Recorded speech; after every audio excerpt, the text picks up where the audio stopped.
In the heart of the Eastern Caribbean. Welcome back to the Morning Point Show. I am your presenter, Jeremiah Toussaint, and I know y'all miss me, but once again, I have two people way more important than the I. I have Mrs. Anesta Ambrose Walker and Dr. ABC. Forgive me if I can't remember the full name, but the moniker is good enough. Yes, yes. And you're here for the Shining Light Preschool and Daycare's Teachers Professional Conference. Yes. Right. Could you just give us a short synopsis of what that is exactly, and then we'll move from there?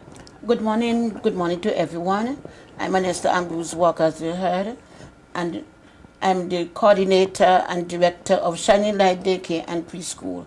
This is our third year putting on the Teachers Professional Conference, our third year. The thing is, we realize that our teachers in Antigua and Barbuda, we need to upgrade ourselves. We cannot stay at one place. So in order of that, that was a dream, I believe, that God put inside of me, that we need to upgrade our teachers. So then, as a director of my own center, Shining Light Daycare and Preschool, located at Lightfoot Silver Farm, I look at the other teachers around and see that I don't think we're doing enough. Mm-hmm. And we are looking after children between 0 to 6 years. Mm-hmm. So we need to put a lot more inside of our teachers. So that's how I came up with the idea to have this Teachers Professional Conference. Right. And you invited Dr. ABC here. Dr. ABC, he was live last year on Zoom.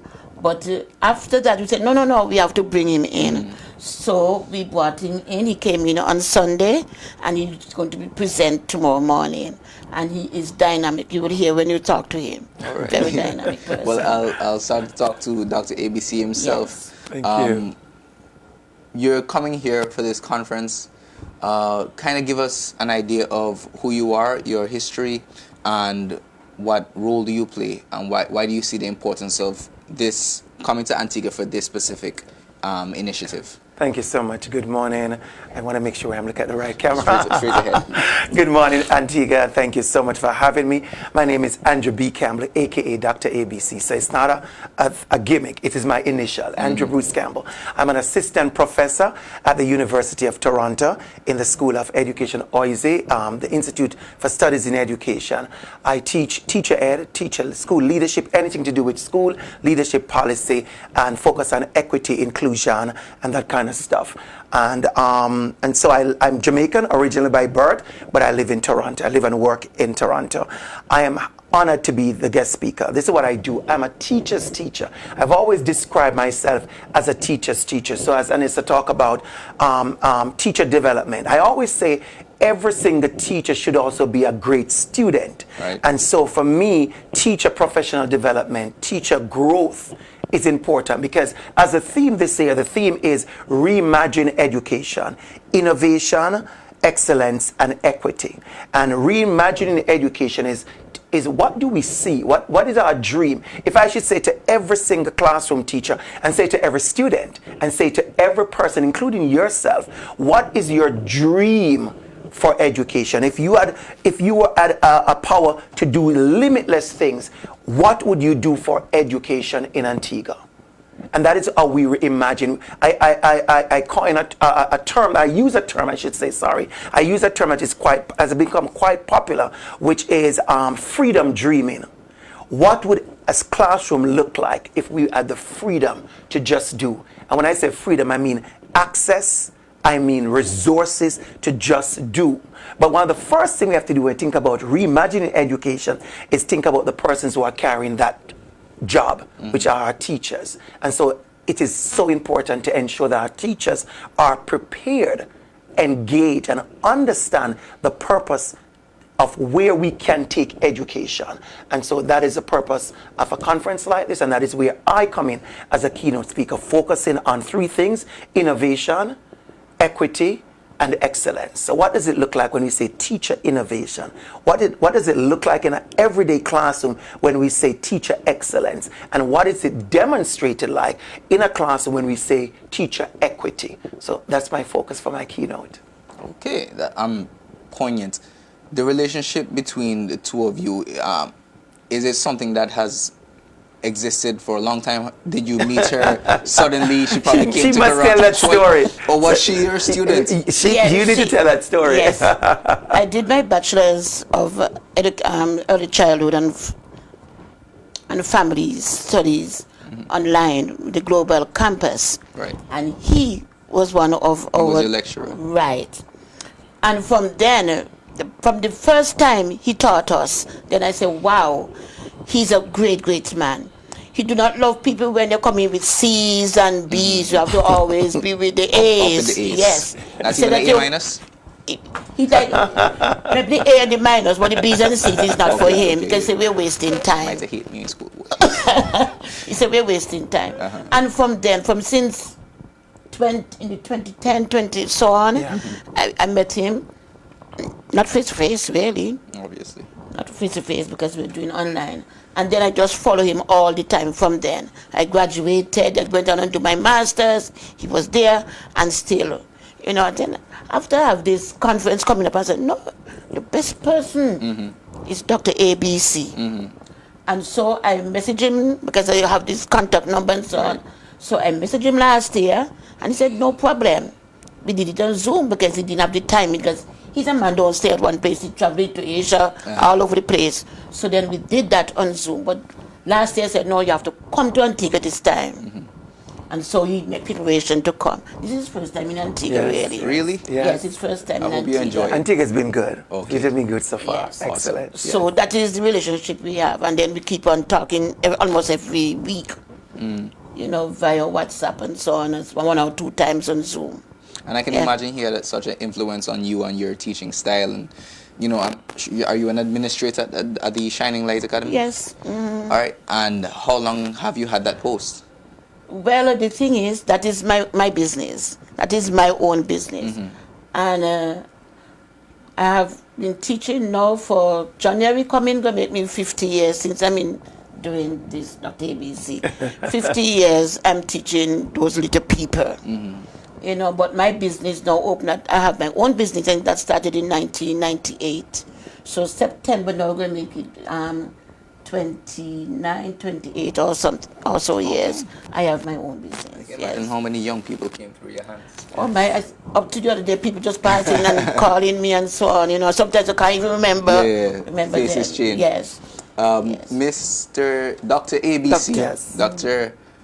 Bruce Campbell. That's it. Go ahead. All right. Yes. What are you most looking forward to during this conference? Thank you so much for that question. I'm looking forward to the engagement.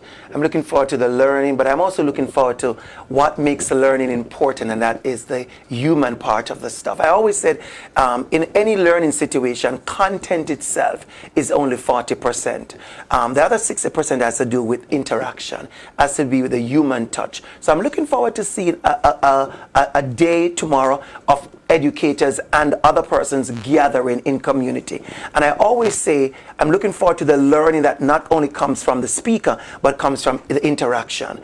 Because, people think if somebody's a keynote, then all the knowledge is coming from that speaker, but that's not how it's supposed to be. You may impact and influence and inspire a conversation, but the persons who are sitting beside each other, they are authorities in their own ways. They have come at a level of proficiency. So I want to be very clear. I'm not speaking to a room of novice. I'm not speaking to a room of people who don't know. There's a thing that I love to say when I go to any event and I'm the guest keynote speaker, whether they are 100 people, 50 people, thousands of people. I always say to people, I come as a reminder. Because what I realize is that 90% of what you will say, people in the audience know. But we all need a reminder. If you're a teacher, you know nothing beats learning like a reminder. Repetition is how we learn, right? And so for me, I'm looking forward to the camaraderie. I'm looking forward to the social interaction. I'm looking forward to the love and the joy. When we think about school and education, oftentimes we rush right to maths and English. But our children learn better when they are engaged, when they feel a sense of belonging, when they feel love and care. And I take that same principle with me. So after you see me, if you ever heard me speak before, and when I put down the mic, It's always, yeah, Dr. ABC did a mic drop. Dr. ABC dropped some gem. But they will also say, Dr. ABC, my engagement, the way I greet you, the way I say good morning, the way I wave, it's an energy that you bring. And I'm very big on energy and frequency. And so for me, I am bringing that energy. And I encourage other people, when you go into any space, you also bring your energy with you. And you see the beauty that we create when we actually are connected in a deeper way. So I'm looking forward to my opportunity to speak at the mic. I'm looking forward to what I'm going to share, because I am the guest speaker. I'm supposed to come with content. But I'm also looking forward to the learning that happens among us as educators and as people in that space. So yeah. And that's likely something that you've had. I mean, you've been in this profession for a long time. Yes.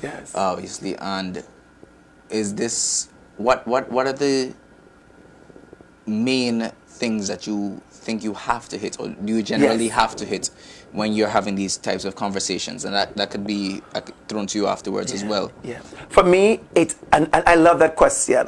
The main thing that I have to hit, and I will hit, is to remind teachers, and I do it quite a bit through my keynote, remind teachers that anything that happens in school begins with them. Reimagine your education, any new device, any creativity. A lot of times we see things happen at the ministry level, or we call it at this level, and it trickles down into classroom. But it doesn't just trickle down into classroom. Classroom is where it happens. That's where the magic happens. Teachers are powerful beings. So that's what I'm going to hit hard, to remind these individuals sitting or standing in front of me that you are a powerful person. You impact lives.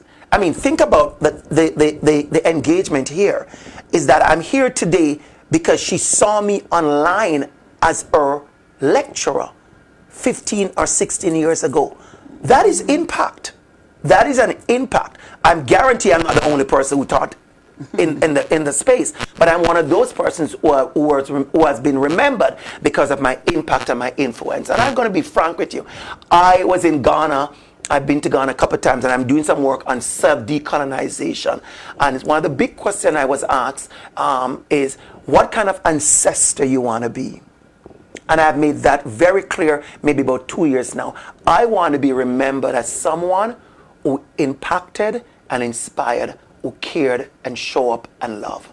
Because those are the elements, because I've done this for I've been a teacher for more than 27 Septembers. And when students remember me, when they see me online, students I have who are doctors and lawyers, and I have students who are at the level of a judge. I cannot believe I'm that old now.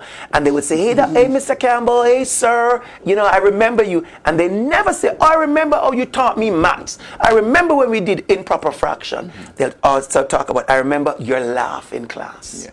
I remember the joy you brought to the classroom. I remember the way you remind us. I remember, oh, you cook for us. Oh yeah, I'm that teacher. And the way you keep community. So what I want to drive home to those educators is that reimagining seems like a big thing. Reimagine education. But your role is even bigger. And it's the way you inspire and teach love and care for everybody's children. Right. Yeah, so that's me. Yes, because right now we have some teachers. I can testify to this. Last year, we had our first crew graduated from UB5 Islands. Yes. Right. And I remember some of the supervisors said when they were doing their practicum, the classroom was beautiful. All the gadgets, everything was there. But after they finished, classroom just go back bare. Because if we're looking after our small ones, our classroom got to be beautiful, got to be attractive for our little ones. Our teachers need to be innovative, creative, Just don't come to an empty classroom or just come to school without anything. Have your tools. But we find that nowadays our teachers do not work with tools going to class. They're looking for everything to be in the school. You must have your own tools. Have your own markers, your crayons, and so on. The school will provide those, but you must have your own tools. So this conference, I just want all the teachers to just open up their ears, their eyes, everywhere, and just sort of have a change for our preschool from September coming. Leave the old way. Yeah. And then we have innovating new things. We can go back in the 20 years. I remember some time ago, DR.ABC, I think it's last year, DR.ABC said he went to a class in some island, and 40 years ago he saw the same ABC chart. And when he went back last year, the same ABC chart is there. Not even pulled on, nothing at all, the same thing. And we have that here. We have that here in our schools. We do not put up new things from year to year, the same old things, no. So I do not want that. I want our teachers to go up higher, step up higher. We need to be at the top of the ladder. Yeah. You understand? And that burns me. It hurts when you see that teachers are putting out their endeavor best. And we are the, because the children, we are the ones who have to, suck up, the children suck up things. Yeah. They're like sponges. Yeah. So anything that we do, they suck it up. So we have to be there and teach these little ones the right from wrong. And sometimes teachers don't do that. They just, and that hurts. It hurts. You understand? So I'm getting emotional. I'm just getting emotional. I'm so happy that this conference will be taking place tomorrow and Friday, and we have DR.ABC, and then we have some other facilitators who will be there. Because it's 2 days, so we have the other facilitators where he dropped off. Everybody else, though, will just, because everybody have their own topic to speak on. And I can just say I admire the passion coming out of both of you, because the youth, I know it's a cliche to say the youth are so important. The youth are the future. They are. But the youth are also the present. Yeah. And they're developing as we speak. And every single thing that you do as an influencer, as a mentor in their life, is just as important as what they will learn in that classroom. Right. Every practical lesson that they learn pales in comparison to the impact that you have in their life. Yeah. And I just admire that coming from both of you. But could you remind our audience, just because this is obviously an important conference, remind them the dates, the times, how they can get in contact with you, and how they can organize everything to be at this event? Our conference starting tomorrow, August the 13th and 14th. You can call me at 720-4989, and the conference will be held at People's Place. We want to start at 9 o'clock on the dot. You don't want to go later. We want to start at 9 o'clock for the 2 days. So please, if you can still register and come along. 720-4989. And you can even WhatsApp me. I'm just a WhatsApp call away. Alrighty.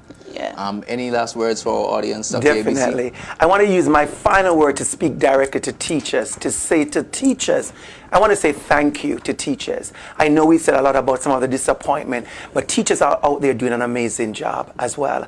And I want to say big up yourself. Big up yourself to every single teacher who understands your calling. The nation needs you. Our children need you. And I want to say thank you to every single teacher who shows up every day, shows up with your tools, shows up with your joy, shows up with your kindness and your care. Because without you, there's a lot that is not able to happen. So big up yourself, teachers. Good morning, good morning, good morning. And rest up. Rest up. Take care of yourself. Add that self-care element. I'm very big on the self-care because there's a phrase that I coin all the time. We have to be well enough to be good enough. So I want to encourage every single teacher. Right now, I know it's summer, you're preparing to get back to school, but make sure you rest. Make sure you're sleeping in a little bit. Make sure you're going by the beach. Make sure you're taking some rest. Take care of yourself so when September comes, you are rested, you are well enough to be good enough. Respect and love to every single teacher out there. And I just want to say thank you for all those who have registered already. We're looking forward to see you tomorrow. One more night to sleep and then we're out. So I'm looking forward to see you. Thank you very much. And thank you for those who will be calling or WhatsApping me after this program is finished. All right, thank you so much. You both have been a pleasure to speak to. We'll have more coming up next on the Morning Point Show. In the heart of the